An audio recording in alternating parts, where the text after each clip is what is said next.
Cienījamie skatītāji, esiet sveicināti!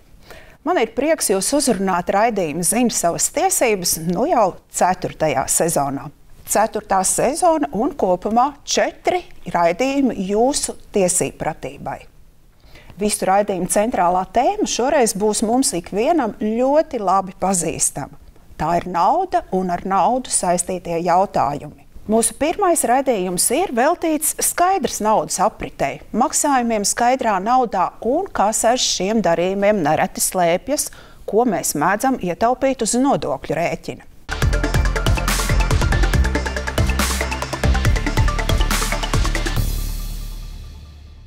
Atļaujiet iepazīstināt jūs ar diskusijas viešņu. Finanšu ministrijas valsts sekretāra vietniece nodokļu administrēšanas un ēnu ekonomikas ierobežošanas jautājumos, kā arī Latvijas Universitātes ekonomikas un sociālo zinātņu fakultātes asociētā profesore Olga Bogdanova. Labdien, Olga! Paldies, ka atradāt laiku šajā saspīlētajā periodā piedalīties raidījumā. Pirms diskusijas nedaudz par pašu tiesisko pamatu. Pirmkārt, skaidra nauda Latvijā bija, ir un būs. Skaidras naudas aprites nodrošināšana ir Latvijas bankas uzdevums. Tomēr nodokļu apiešana un arī iespaidīgā nelegālās naudas aprite ekonomikā liek valstī iet skaidras naudas darījumu ierobežošanas ceļu. Proti, valsts caur tiesību normām prasa mums noteiktu darījumu deklarēšanu. Pašreizējie ierobežojumi ir noteikti likuma par nodevām un nodokļiem 30. pantā, un proti nav atļauts veikt darījumus skaidrā naudā, ja darījuma kopējā summa pārsniedz 7200 eiro, kā arī nav atļauti darījumi ar nekustamajiem īpašumiem neatkarīgi no šī darījuma summas.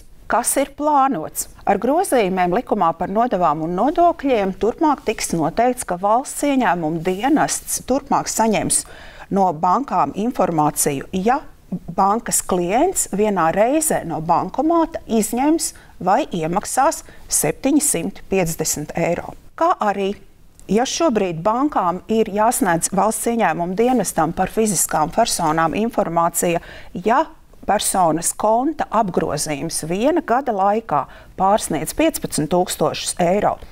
Turpmāk ir paredzēts papildināt ar atsevišķu pozīciju par skaidras naudas darījumiem. Un turpmāk valsts ieņēmuma dienests saņems informāciju, ja iepriekšējā gadā ieskaitītās skaidras naudas kopējā summa būs 7000 eiro un vairāk. Tik tālu bija par likumiem par skaidru naudu šobrīd un turpmāk. Taču praksē faktiski 3/4 Latvijas iedzīvotāju maksājumu notiek bezskaidrā naudā. Ko par skaidru naudu un maksājumiem bezskaidrā naudā domā Vidzemes pilsētu ielās sastaptie iedzīvotāji, aicinu kopā noskatīties mūsu žurnālistu sagatavoto pirmo informāciju.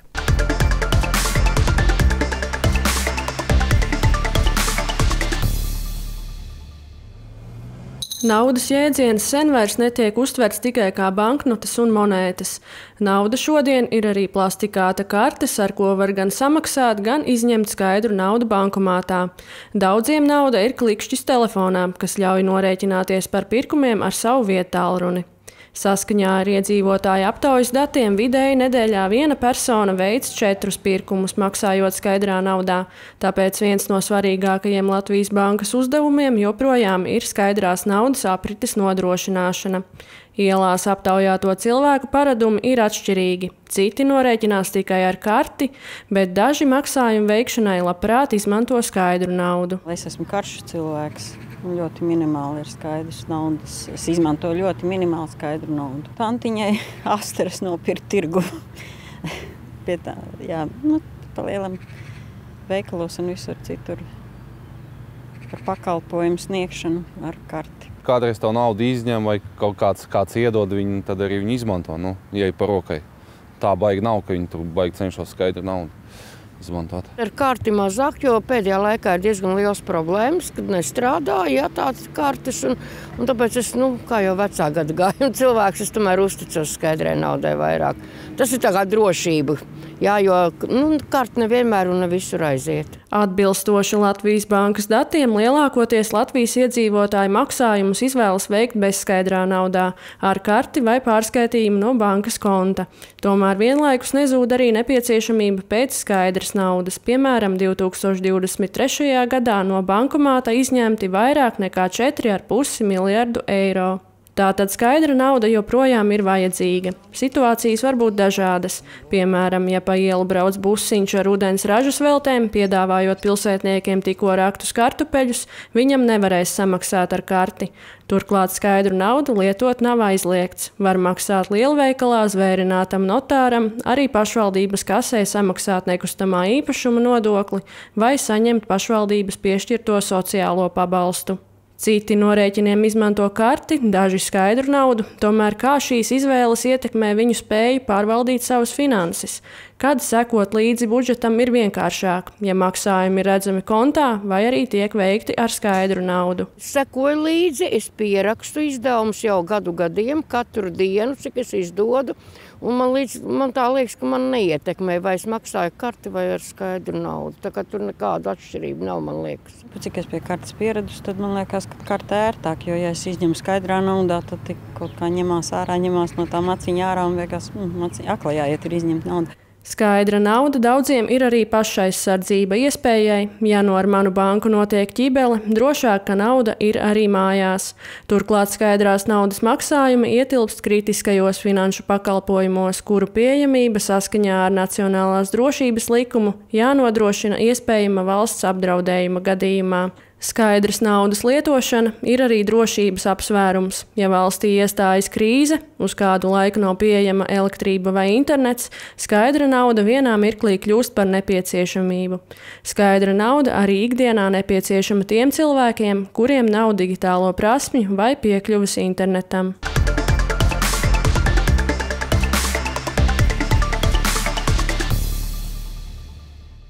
Lūk, Olga, tā domā vidzemnieki. Kāds saka, ka skaidru naudu tam iedod, kāds saka, ka bankas kartes nestrādā. Kā ir jums pašai personīgi? Vai jūs skaidru naudu vispār izmantojat, vai arī esat šīs elektroniskās naudas cilvēks? Es teiktu, es esmu vairāk digitālais cilvēks, jo, manuprāt, ļoti ērti izmantot karti. Karte vienmēr ir pieejama. Un nav jādomā, vai tev ir pietiekuši daudz skaidras naudiņas makā vai nē, un lielas summas īsti nav omulīgi līdzi ņemt. Protams, šeit arī vajag arī to skaidru naudu. Piemēram, bērnam iedot līdzi ekskursijā vai vēl kaut kur. Kaut kādi naudiņi ir jābūt makā arī skaidrā naudā. Bet es piekrītu arī tam, kas ir minēts sižetā, ka drīzāk tas ir tāds drošības jautājums, un masveida ikdienas darījumi ir ērtāk vismaz man bezskaidrā naudā. Tajā pašā laikā es ļoti labi saprotu, piemēram, mans tētis vienmēr savu pensiju izņem ārā skaidrā naudā, un tad viņš to naudiņu jūt. Cilvēkam ir ērtāk tas, pie kā viņš ir pieradis. Bet tajā pašā laikā man vecākam bērnam 15 gadi, viņš jau ir palūdz šogad sev karti. Viņam ir ērti, viņš saprot digitālo valodu. Bet tomēr, kad jūs varbūt maksājāt kaut ko ar skaidru naudu pati? Godīgi sakot, neatceros. Es atceros, kad es devu naudiņu ekskursijā, tas bija pagājuši nedēļa. Jā, atceramies, pavisam nesen arī bija iedzīvotāja iniciatīva, kad tika vākti paraksti, jo radās bažas, ka skaidra nauda vispār tiks izņemta no aprits. Vai jūsu rīcībā ir tāda informācija? Taču skaidra nauda, kā es teicu, bija, ir un būs. Jūs varat to apstiprināt? Noteikti es varu to apstiprināt. Es esmu dzirdējusi par šo iniciatīvu. Godīgi sakot, man likās, ka viņi ir tapusi vairāk varbūt aiz neusticības vai tāds tā kā sabiedrība ir pieteikusi bažas, lai nedod Dievs politiķi nenolēm, skaidra nauda nepazustu, bet ir jāsaprot, ka skaidrai naudai obligāti ir jābūt arī katram mājās, arī priekš kaut kādiem neparedzētiem gadījumiem. Arī vasarā ir pieņemts regulējums, kas paredz plašāku arī bankomātu pieejamību. Svarīgi, lai arī cilvēks fiziski var aiziet pie bankomāta un lai tas bankomāts strādā. Tā kā valsts par to domā un rūpējas. Un es teiktu, ka varbūt mūsu valstī tiešām ir ļoti izteikta tendence pārēj uz bezskaidras naudas masveida izmantošanu, jo cilvēki novērtē, arī tirgotāji novērtē. Piemēram, Zviedrijā tas ir aizgājis tik tālu, ka skaidra nauda gandrīz praktiski ir pazudusi. Tad Eiropas centrālā banka uz šo jau sāk skatīties ar bažām un saskatīja jau risku priekš kopējās kritiskās infrastruktūras un faktiski naudas pieejamību kritiskajos gadījumos. Tāpēc arī tapa tas regulējums, un Latvijā, kā zināms, arī bankomātos bezmaksas var izņemt 750 eiro, kas tiek uztverts par tādu ne lielu, ne mazu, faktiski daudziem ļoti lielu summu. Faktiski minimāla alga šogad, vai ne? Faktiski, jā, aptuveni minimāla alga, bet faktiski viņi arī nosec primārās vajadzības, teiksim tā.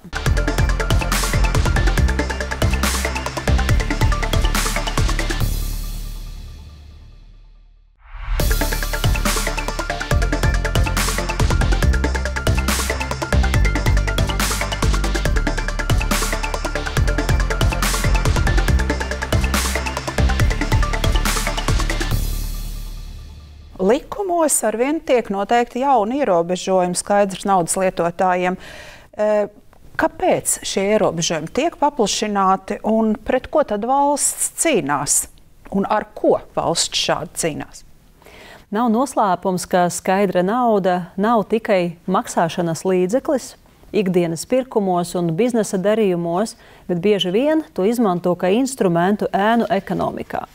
Jo skaidrai naudai nav pēdu, ļoti viegli darījumus organizēt tā, kā gribās, nevis ka valsts to prasa. Un ja mēs paskatīsimies uz statistiku, cik daudz, cik liela ir redzamā skaidras naudas aprite, viņa ir milzīga. Priekš mazās Latvijas ekonomikas skaidrs, ka tas ir sarkans karodziņš. Un tad šī tēma mums bija īpaši pieteikta pagājuši gadu, kad mēs esam strādājuši pie ēnu ekonomikas ierobežošanas plāna. Mums bija izveidota atsevišķa darba grupa, kurā piedalījās gan nozaru eksperti, gan bankas, gan finanšu izlūkošanas dienas. Protams, finanšu ministrija bija vadošā valsts ieņēmuma dienas. Tad mēs spriedām, ko darīt. Kā tikt galā ar tik milzīgu, neskaidras izcelsmes skaidru naudu. Nav problēmas ar pašu skaidru naudu, ir problēmas, izaicinājumi ar neskaidras izcelsmes skaidru naudu. Tad mums bija uz galda vairāki varianti. Viens no variantiem bija veidot kaut kādus papildu ierobežojumus. Un es teiktu, ka daudzas valsts arī iet tajā ceļā. Latvijā, kā jūs arī pareizi pieminējāt, ievadrunā, mums ir ierobežojums 7200 darījumiem, kad ir privāta persona ar juridisko personu. Piemēram, tādās valstīs kā Slovēnija ir 420 eiro. Daudz, kur Eiropā ir 1000. Tad beigās mēs izspriedām, ka mēs neliksim šādus papildus ierobežojumus, bet mēs iesim uz to, lai palielinātu šis skaidras naudas plūsmas caurskatāmību. Proti, mēs esam paredzējuši arī normatīvajos aktos papildus radarus, vai tā var teikt, lai mēs varētu saprast, kāpēc, no kurien un uz kurieni tā nauda plūst. Es zinu, ka bija ļoti liels uztraukums vasarā, kad mēs izsludinājām uz publisko konsultāciju grozījumus likumā par nodokļiem un nodevām, ka ir paredz, ka bankām un finanšu iestādēm, tātad maksājuma pakalpojumu iestādēm vajadzēs ziņot par iemaksām un izmaksām no bankomātiem. Cilvēki sāka jautāt, kāpēc un kas notiks. Vai tiešām tas ir kaut kāds noziegums, ja es izņemu ārā naudu? Nē, protams, tas nav. Varat ņemt ārā to naudiņu. Daudzi arī iemaksā naudu, jo tas ir lētāks veids salīdzinot ar inkasāciju. Tajā pašā laikā, tajos gadījumos, kur šī informācija kopsakarā ar daudzu informāciju, kas šobrīd ir valsts ieņēmuma dienesta rīcībā, liecinās par riskiem, ka mums nav izskaidrojums par šādu skaidras naudas plūsmu, par viņas avotiem, tad tas būs pamats valsts ieņēmuma dienas uzdot jautājumus. Ja atbildes pārliecinošas nesakos, tad mēs veiksim izpēti un cerams arī varēsim ierobežot ēnu ekonomiku, kas arī ir mērķis. Tātad tiem cilvēkiem, kas pilda savus pienākumus, absolūti nav par ko baidīties. Un faktiski tas ir liels izaicinājums mums valsts pārvaldei pārvarēt šo bailes sindromu. Man liekas, viņš ir tik liela problēma valstī, jo nedodies... Bailes sindroms, piedodiet, kam? Valstī vai cilvēkiem? Appusēja uzticamība, es teiktu, jo cilvēki baidās, ja valsts kaut ko par mani uzzinās. Kāda jums ir sajūta, ka jums zvana valsts ieņemt dienesta darbinieks? Piedodiet, negribētu. Vai ne? Jā. Un tā ir problēma. Tas, ko mēs darām šobrīd, gan ar valsts ieņemt dienesta reformu un citiem pasākumiem, mēs vēlamies, lai sabiedrība uztver valsts ieņemt dienestu kā partneri. Faktiski tas ir mūsu interesēs, lai tos, kas izmanto ēnu ekonomiku kā instrumentu negodīgai konkurencei, kas bremzē arī tai skaitā valsts attīstību, mūsu mērķis ir sakārtot šo sistēmu un, godīgi sakot, arī neizklapēt cietas firmas, bet parādīt viņām, ka, hei, tu esi redzams, lūdzu, labo savu uzvedību, mainies un attīstīsimies kopā. Tā ir tā dziļā doma aiz šī visa. Olga, nedaudz precizēšu par šiem paredzētajiem nākamā gada grozījumiem likumā par nodevām un nodokļiem. Ir par šīm iemaksām un izmaksām un limitiem. Viena reize noteikta summa 750. Vai runa ir par šo vienu reizi dienā, vai es varu apiet apkārt veikalam un atnākt pie bankomāta un vēlreiz darīt to pašu? Faktiski runa ir par vienu iemaksas reizi. Jūs varat pēc 5 minūtēm vēlreiz ņemt, un tā būs jau otrā reize. Bet pirmkārt, tas, ko gribētu pieteikt, ka šobrīd likums neparedz konkrētu to tā saucamo sliekšņu deklarācijas summu. Tas būs ministra kabineta noteikumu jautājums. Likums paredz pienākumu kreditiestādēm to darīt. Ir izskanējuši 750 eiro, kas ir korekti. Tas ir viens no variantiem, ko mēs vērtējam šobrīd. 750 vai 1000, tur mums vēl ir jāpadiskutē gan ar Finanšu nozares asociāciju, gan ar Finanšu izlūkošanas dienestu, valsts ieņēmumu dienestu, lai faktiski tā ziņa ir jēgpilna. Jo nav jēgas valsts ieņēmumu dienestam saņemt ļoti daudz informācijas par biežu paradumu. Mūsu mērķis ir saņemt informāciju par notikumiem, kas ir augstāk par vidējo. Un arī, ja jūs iemaksājāt, lai būtu, valsts ieņēmumu dienests sāks uzdot jautājumus tikai tajā gadījumā, kad būs būtiskas neatbilstības starp jūsu ieņēmumiem, ko redz valsts ieņēmumu dienests, un izdevumiem. Sižetā mēs dzirdējām, ka bankomātā gadā tiek iemaksāti 2 miljārdi, taču izņemts uz pusi vairāk, pat vairāk nekā uz pusi. Kas tad Finanšu ministriju un valsts ieņēmumu dienestu interesē vairāk? Iemaksas vai izmaksas no konta? Es teiktu, abi divi. Tā informācija ir pilnīgi varbūt dažāda izmantošanas tālāk pieeja, bet arī, protams, kopsakarā valsts ieņēmumu dienests skatīsies tos datus. Ja mēs runājam par iemaksām, klasiski tā doma, kas mūs interesē, ir aploksņu algām. Jo cilvēks ir pelnījis naudu, ir bijis kaut kāds ienākums, kas nav nodeklarēts, un klasiski mēnešu konkrētajos datumos mēs redzam, ka masveidā cilvēki iemaksā, jo vai nu tuvojas līzinga rēķina datums vai komunālu pakalpojumu datumi, un tad attiecīgi arī nezināmās izcelsmes nauda pēkšņi sāk parādīties.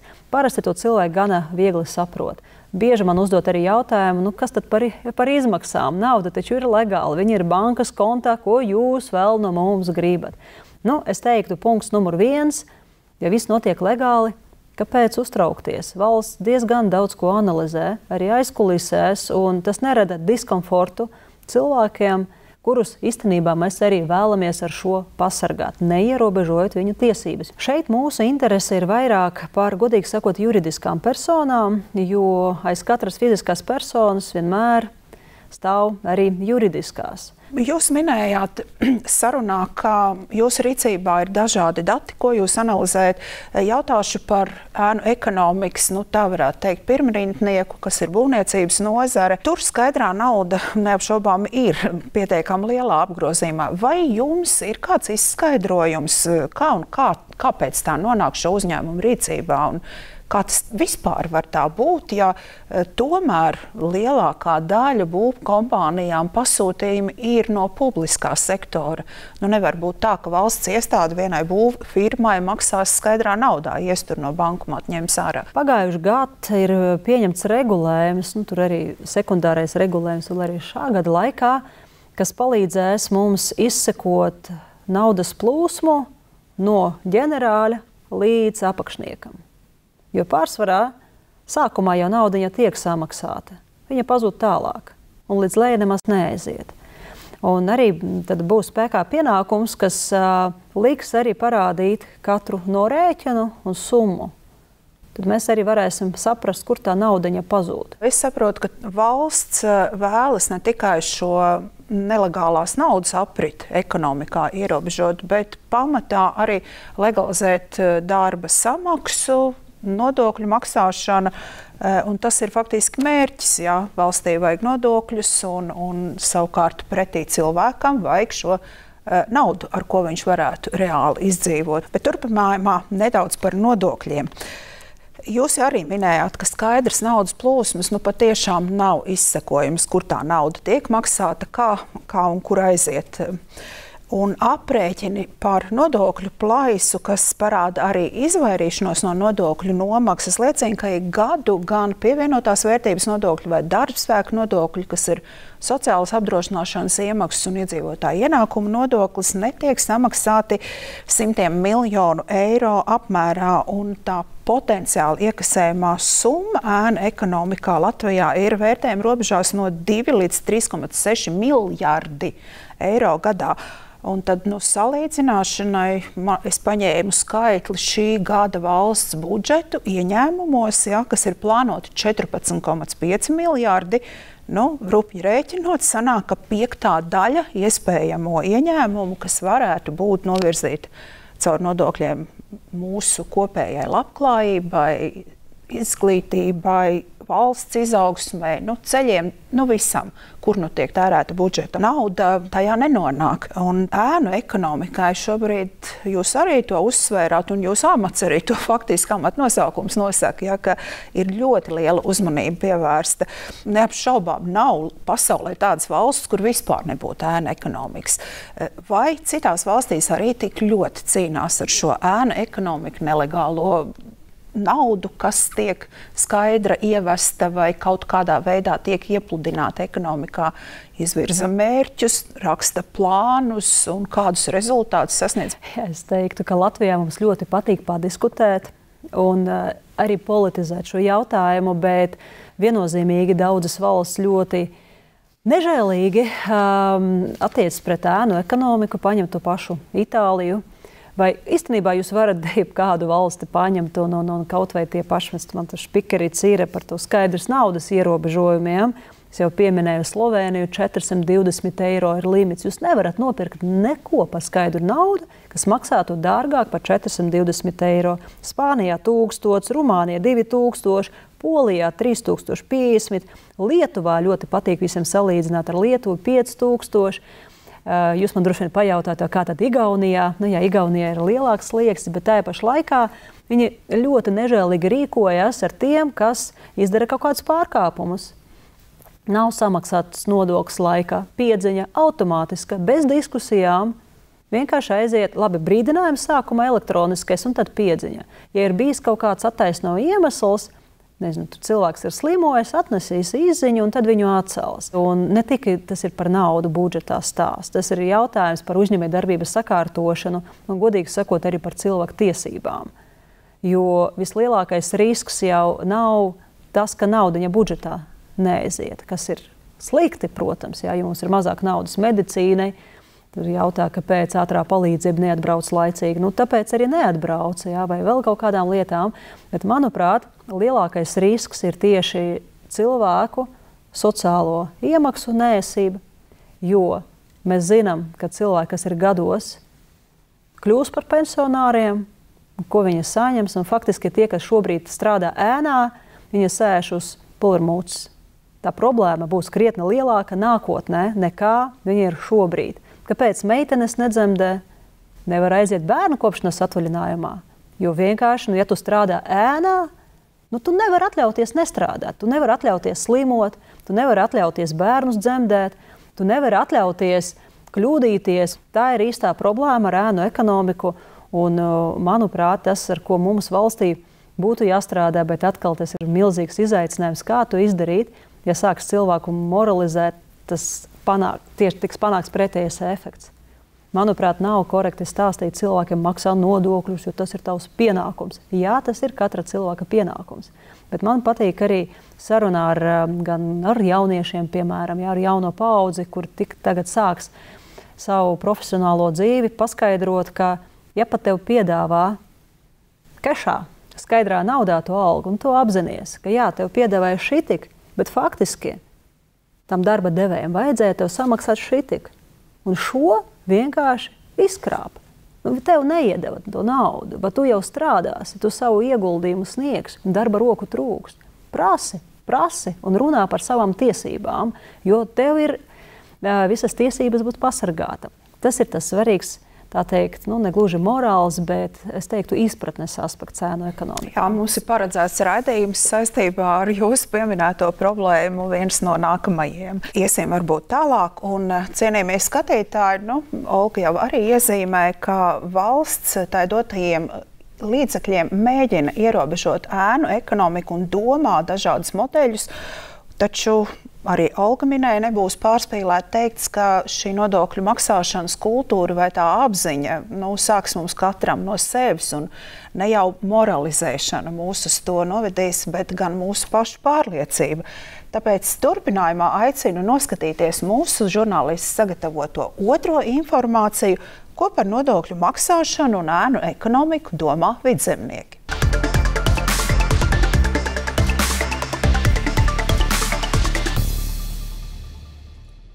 Ikdienā kā iemeslu skaidras naudas izmantošanai cilvēki bieži vien min tēriņa labāku paškontroli, iespēju norēķināties par precēm mazajos veikaliņos ārpus pilsētām, samaksāt pazīstamam meistaram, kā arī vēlmi palikt neredzamam. Tajā skaitā būt neredzamam tiesu izpildītājam, parādu piedzinējam, sociālajam dienestam, kurš piešķirot palīdzību vērtē ienākumus.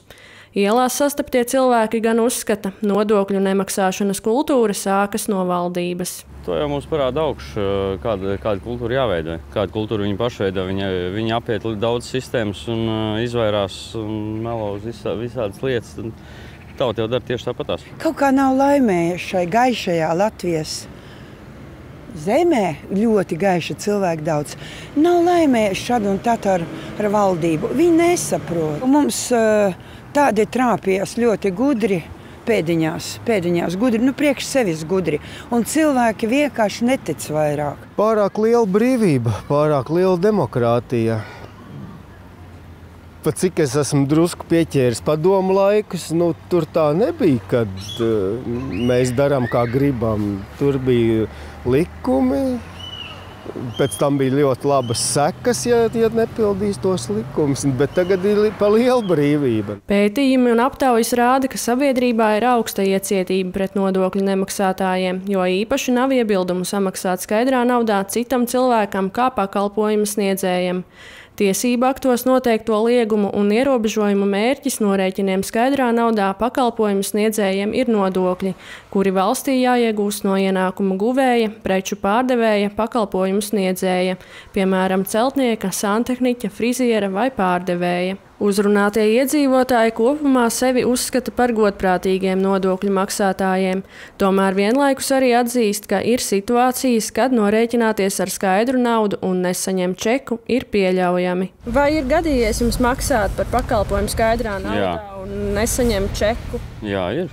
Vai jūs apzināties, ka tādā veidā jūs nodokļus nesaņemat? Jā, es apzinos, bet savādāk nevar. Ir vietas, kur savādāk nevar. Arī tie mazie uzņēmēji kādi vai cilvēki, kas pašnodarbināti kaut ko cenšas darīt, viņi cenšas ir ūdens noturēties. Pieņemsim tādam tantukam, kas tirgo kaut kādas zeķes, varbūt tās pie veikala, man nav žēl viņai iedot un nepaprasīt viņai kvīt. Pa mazām lietām, bet pa lielām vienmēr ir čeks, bet pamazām jau neņem galvā tādas lietas. Par nodokļiem aritmētika ir vienkārša. Jo mazāk ienākumi, jo mazāk ar tiem jādalās ar citiem. Tas ir mazāk jādod valstī. Valsts ieņēmumu dienesta novērtējumos par nodokļu plaisu, kas parāda arī izvairīšanos no nodokļiem, aprēķināts, ka ik gadu simtiem miljonu eiro apmērā netiek samaksāts pievienotās vērtības nodoklis un arī darba spēka nodokļi, iedzīvotāja ienākuma nodoklis un valsts sociālās apdrošināšanas obligātās iemaksas, kas ir paredzētas katra cilvēka sociālajai drošībai, slimības pabalstam, bērnu un citiem pabalstiem, kā arī pensijai. Ja mēs nemaksājam nodokļus, tad skolotāji ir bez algas. Viņi jau ir bez algas. Bet ja mēs turpināsim šādi, slikti būs, ļoti slikti. No kurienes tad, lai ņem naudu? Cilvēkiem jāsaprot, ja viņi nemaksā nodokļus, kā tad viņi dzīvos pēc tam? Viņi domā, ka ir mūžīgā jaunība. Vienkārši vispār jāstrādā ir pats pirmais un jāmaksā nodokļi un jācenšas, cik vien var, tā būt godīgam.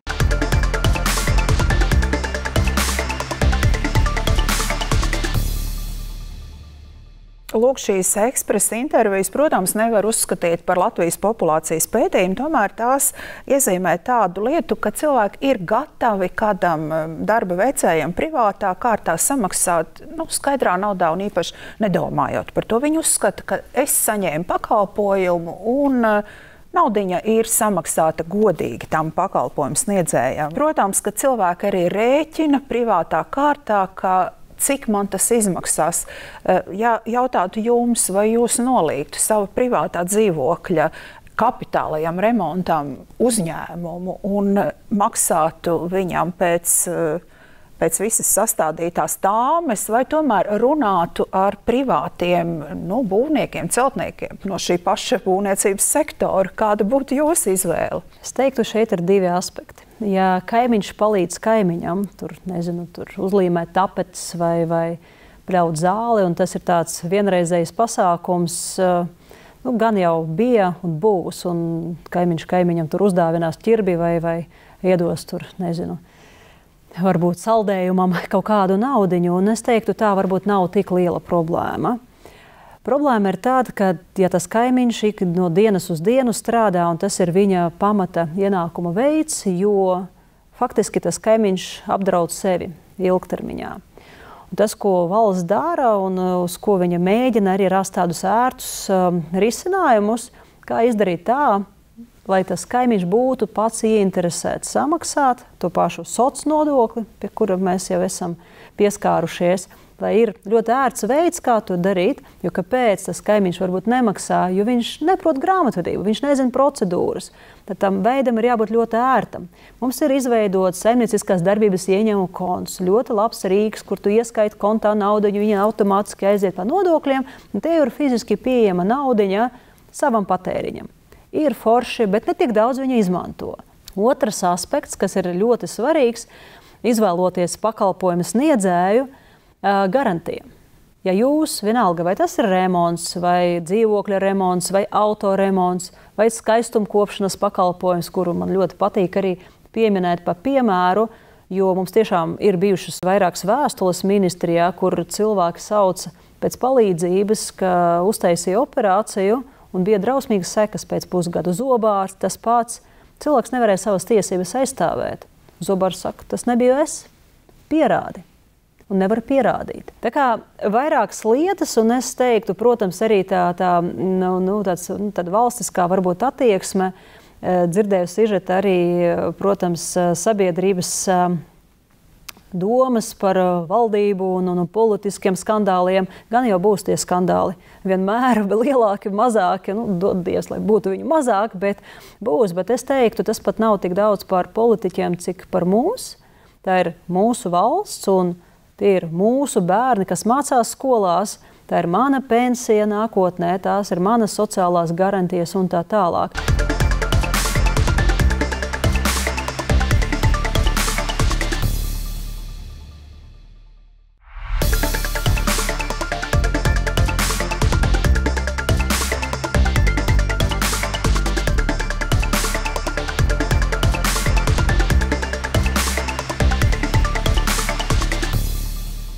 Jūs jau pieskārāties šim mazajam biznesam un pakalpojumu sektoram. Latvijā tas, piekritīsiet, ir mazattīstīts.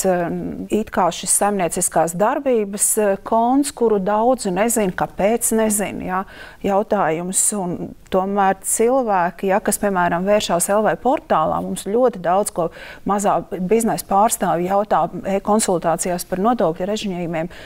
Viņi ir apjukuši, viņi ir nikni. Viņiem ir maza izvēle attiecībā uz nodokļu režīmiem un arī ļoti sarežģīta grāmatvedība. Un tad varbūt šis ir pat ne manis radīts jautājums, bet nāk no šīm konsultācijām, vai valsts veidojot šos ierobežojošos plānus, padomā par šī pakalpojuma sniedzēja izdzīvot spēju. Man gribas varbūt padalīties ar labām ziņām un vēl lielāku cerību, ka tas labās ziņas arī vairosies.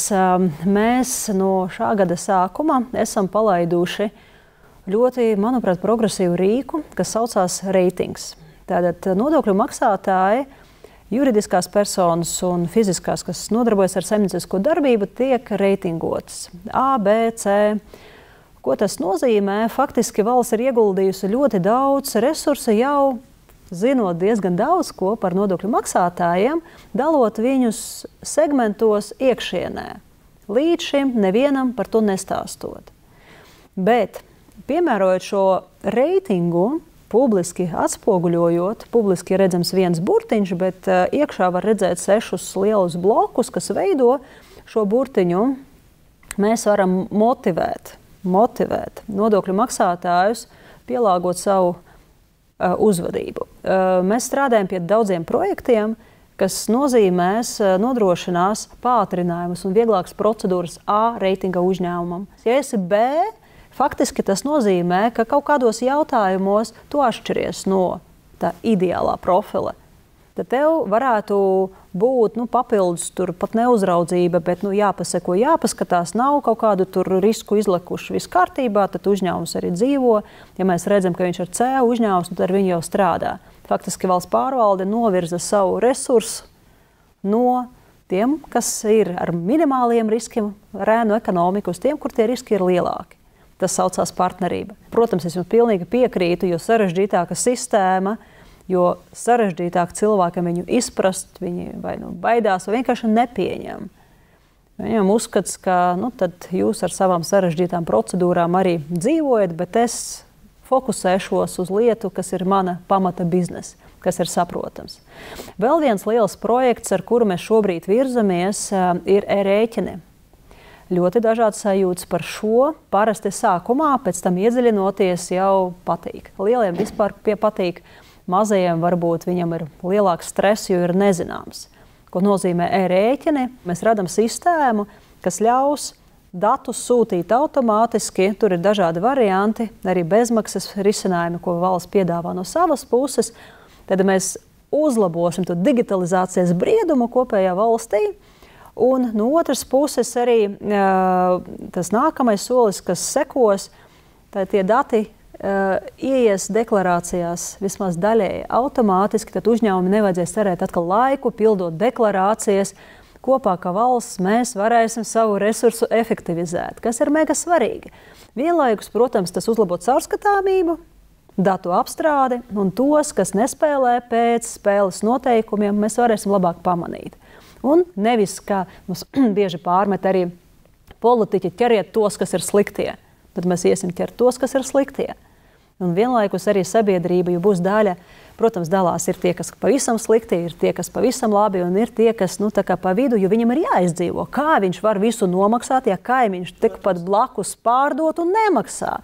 Un tad tos, kas pa vidu, caur šo reitingu motivējot. Ja tu iziesi no aploksņa alga riska, pacelsies uz rēķinu, tev būs zaļais koridors, lūdzu, dari. Un tiešām ļoti daudz ir pārskatījuši tagad šajos mēnešos savu uzvedību. Mēs piedāvājam motivāciju. Viņi saprot, ka būt ēnā ir krietni dārgāk nekā dzīvot gaišā. Jo ja mēs vienkārši aizietu auditā, tas maksātu valstī ļoti dārgi. Šie uzņēmumi aizvērtos, varbūt vispār aizbrauktu prom no valsts, un to mēs noteikti negribam. Ārstēšana ir vajadzīgs laiks, pakāpeniski, bet kopā augsim. Ķirurģijā šeit, diemžēl, nebūs labs risinājums, bet tajā pašā laikā baigi vilkt garumā ar ārstēšanos nevar, jo, kā zināms, ja ar problēmām nestrādā, tad viņas tikai padziļinās. Vai šī reitingošana jau šobrīd notiek un tā attiecinām arī uz šo mazo pakalpojumu sektoru? Šobrīd tas notiek brīvprātīgi un, godīgi sakot, pēdējo 2 gadu e-rēķinu izmantošana ir pieaugusi 10 reizēs. No 4000 kaut ko līdz 42 kaut ko. No 25. gada e-rēķinu izmantošana būs obligāta saziņā ar valsts pārvaldi, jo šobrīd uzņēmēji sūta valsts pārvaldī ir pienākums pieņemt, bet viņi var paši sūtīt, kā ir ērtāk. Tad būs pienākums saziņā ar valsts pārvaldi, bet ar 26. gadu tad saziņā arī uzņēmums pret uzņēmumu būs obligāti digitālie e-rēķini. Jūs noteikti arī atceraties, bija tā saucamā čeku loterija. Tas arī ir sava veida tāds burkāniņš, nevis pātadziņa mums, kā piemēram pakalpojumu saņēmējiem. Vai nav domāts attiecībā uz šo čeku loteriju nedaudz viņu novirzīt kādos virzienos, kaut vai uz to pašu ēnu ekonomikas sektoru? Šajā virzienā kaut kas ir domāts. Cilvēkiem, manuprāt, arī patīk šī čeku loterija. Ir bijuši ļoti labi rezultāti un parādījās motivācija ņemt uz čekus. Tas, ko mēs šobrīd darām, mēs mēģinām skaidrot cilvēkiem, ka čeks nav par nodokļiem. Čeks ir par tavām tiesībām. Varbūt redzējāt, sabiedriskajā transportā arī ir diezgan daudz sociālu kampaņu palaist tieši par to pašu skaistumu kopšanu. Mēs esam runājuši ar autoservisiem. Vienkārši problēma, manuprāt, ir tāda, vai pat ne problēma, bet dzīves fakts, ka mēs savā ziņā slēpjam tos sliktos gadījumus, kas ir notikuši ārpus legālās ekonomikas. Kaut īstenībā tie dienesti, kas ar to ikdienā strādā, viņus redz. Mēs arī uzrunājam skolas, jo skaidrs, ka varbūt uzņēmējs, kas ir izdzīvojis 90. gados, viņam stāstot, ka tev ir jāmaksā nodokļi. Nezinu, cik daudz klausīs, bet ļoti svarīgi arī tos jauniešus izglītot un parādīt viņiem, hei, nevis mācīt dari šādi, jo to viņi neuztvers. Jaunieši vispār visu diezgan daudz ko blokā uztver. Nē, klausies, ja tu dari to un to, aizdomājies arī par tādu un tādu aspektu. Padomā, ka, ja tev piedāvā strādāt bez darba līguma, tev var arī nesamaksāt vispār, apbižot tevi tādā un tādā veidā. Un tas arī palīdz. Tas maina to sabiedrības izpratni, kas ir ēnas un kāpēc ēnas ir sliktas tieši tev, nevis kādam onkulītim ministru kabinetā. Mūsu raidījuma tēma tātad bija darījumi ar skaidru naudu un tā ierobežošanu. Attiecībā uz to, vai jūsuprāt, jaunie grozījumi likumā par nodevām un nodokļiem nesīs rezultātus? Jā, es ticu, faktiski, ja mēs ļoti daudz ko ierobežosim, mūsu radošie prāti vienalga atradīs veidu, kā apiet. Neapšaubām. Cilvēki Latvijā ļoti radoši uz šo jautājumu. Tajā pašā laikā mēs apgrūtināsim dzīvi tiem, kas varbūt ar to nenodarbojas. Par to mēs arī diskutējām manis jau no šodien piesauktajā darba grupā un nonācām pie secinājuma, ka atbildīgām iestādēm ir jāstāv malā un uzmanīgi jāskatās.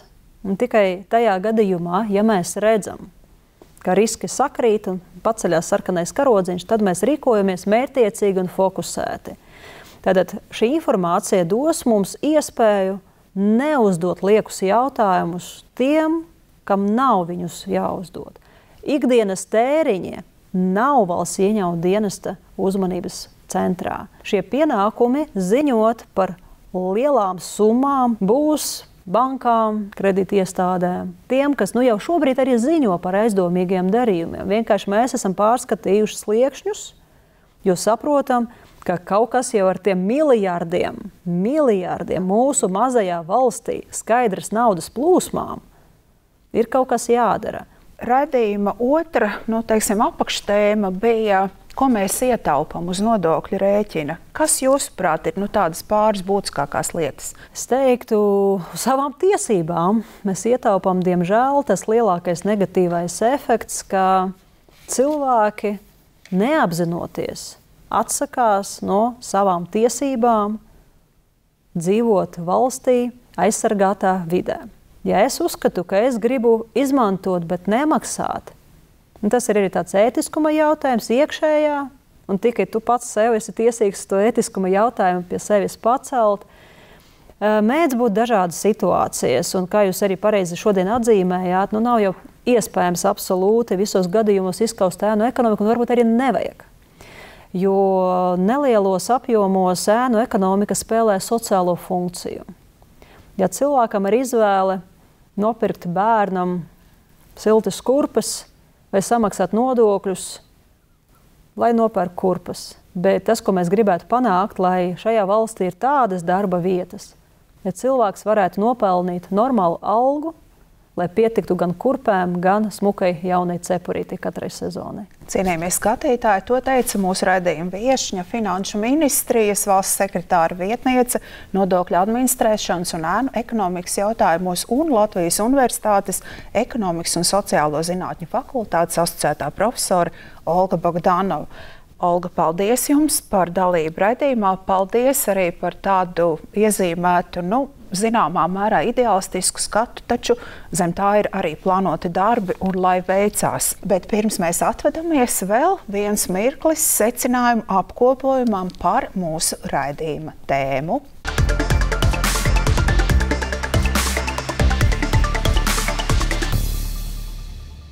Latvijā norēķinos dominē bezskaidra nauda. Tomēr gan pieraduma, gan ērtuma dēļ cilvēki izmanto arī banknotes un monētas. Skaidrai naudai mājās ir jābūt ikvienam, ja notiek neparedzēta situācija, piemēram, uz laiku nav pieejami bankomāti. Skaidra nauda ir ne tikai maksāšanas līdzeklis ikdienas pirkumos un biznesa darījumos, bet arī viens no galvenajiem ēnu ekonomikas balstiem. Likums ierobežo šādus skaidras naudas darījumus. Fiziskām personām nav atļauti maksājumi skaidrā naudā virs 7200 eiro, par skaidru naudu nav atļauti darījumi ar nekustamo īpašumu. No 2025. gada kredītiestāžu un maksājumu pakalpojumu sniedzējiem vajadzēs informēt vidi, ja klienta iepriekšējā gadā ieskaitītās skaidras naudas kopējā summa būs 7000 eiro vai vairāk. Jaunās likuma normas mērķis ir palielināt caurskatāmību un pievērst uzmanību skaidras naudas iemaksām un izmaksām, kurās saskatāms ēnu ekonomikas risks, jo nav saprotama šīs naudas izcelsme un tās avots. Tādos gadījumos to nāksies paskaidrot. Nesamaksājot nodokļus, atsakāmies no savām tiesībām dzīvot valsts aizsargātā vidē. Ja saņem pakalpojumu bez čeka, tu ierobežo savas tiesības, it īpaši tad, ja nāksies apstrīdēt pakalpojumu kvalitāti. Banknotes un monētas no mūsu dzīves nepazudīs, un ar skaidru naudu varēsim rīkoties arī turpmāk. Latvijas kredītiestādēm ir noteikts pienākums nodrošināt, lai 2025. gadā bankomāti iedzīvotājiem būtu pieejami visā valsts teritorijā.